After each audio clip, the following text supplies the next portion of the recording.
नमस्कार साथियों। पिछली बार हमने बात की थी लगन में जब छठे भाव का मालिक बैठता। अब बात करते हैं जब आठवें भाव का मालिक लगन में बैठता है तो लगन पे इसका क्या प्रभाव पड़ता है। पहले हमने बात सभी घरों की कर ली, लेकिन इसकी थोड़ी विस्तार से करते हैं। छठा भाव आपकी इंटेंस इमोशंस का है, क्योंकि चौथे से पंचम है, चौथे का चित्त है, चौथे का हृदय है। ये चीज़ों को गहराई से जानने के लिए कहता है। यहाँ ज़िंदगी के उतार और चढ़ाव है, ऐसे यहाँ लाइफ चलती है। इस खाने में लाइफ इस तरह से चलती है। कब तक चलती है?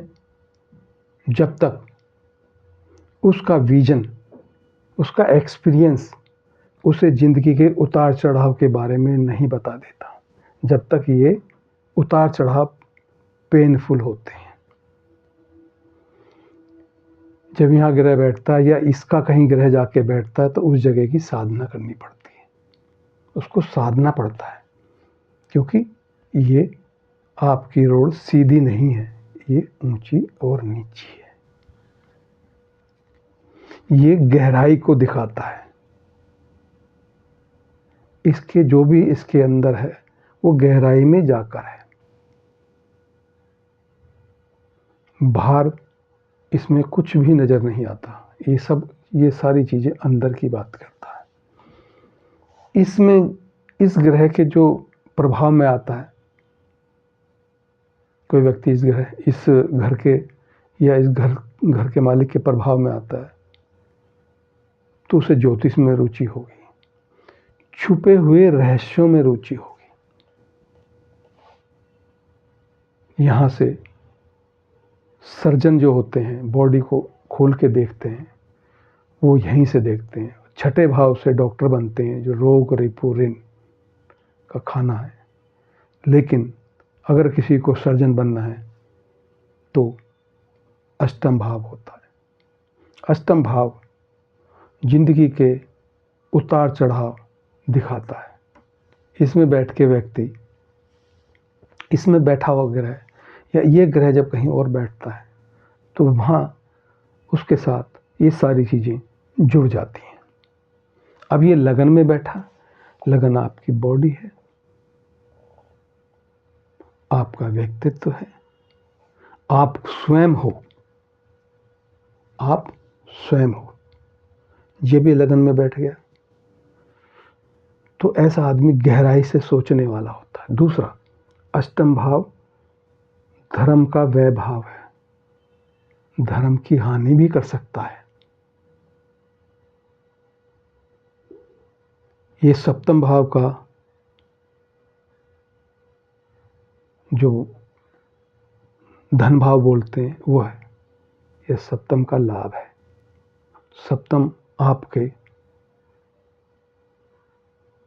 जेनेटल ऑर्गन्स जो होते हैं वो अष्टम भाव से और सप्तम भाव से उनको देखा जाता है। सप्तम भाव काम है और ये काम का लाभ है। जब ये किसी के लगन में बैठ जाता है और जब ये बैठता है और उस पर किसी शुभ ग्रह की दृष्टि ना हो तो ऐसा व्यक्ति कामी हो सकता है। बोलते हैं ना, काम क्रोध लोभ मद मात्सर्य। काम की प्रधानता इसके व्यक्तित्व में हो सकती है। मैं दोनों चीज़ें आपको बता रहा हूँ कि क्या क्या पॉजिटिव और क्या क्या पॉजिटिव नहीं होगा। ऐसा आदमी बहुत गहरा हो सकता है। नेगेटिव एक ऐसा व्यक्ति अचानक से क्रोध करने वाला हो सकता है। करैक्टर जो चरित्र है, बोलते हैं ना, पर स्त्रीगामी, ऐसा व्यक्तित्व आदमी का हो सकता है। किसी का ग्रह बैठा हो तो मेरे इन शब्दों को अपने साथ मत जोड़ लेना। मैंने तो वो चीज़ें बताई हैं जो हो सकती है, ये नहीं कि ये सब आपके साथ हो, क्योंकि ये भी देखना पड़ता है कि लगन का मालिक कहाँ पर बैठा हुआ है। अगर लगन का मालिक 9वें भाव में बैठ गया, लगन का मालिक पंचम में बैठ गया, शुभ स्थानों में बैठ गया, तो ऐसा नहीं होगा। उसको अपने काम पर नियंत्रण होगा। तो इसलिए इस चीज़ को अपने साथ मत जोड़िएगा। ये जिंदगी में दुर्घटनाओं का भी है, क्योंकि रास्ता इसका ऊंचा नीचा है, एक जैसा नहीं है, उतार चढ़ाव है लाइफ में।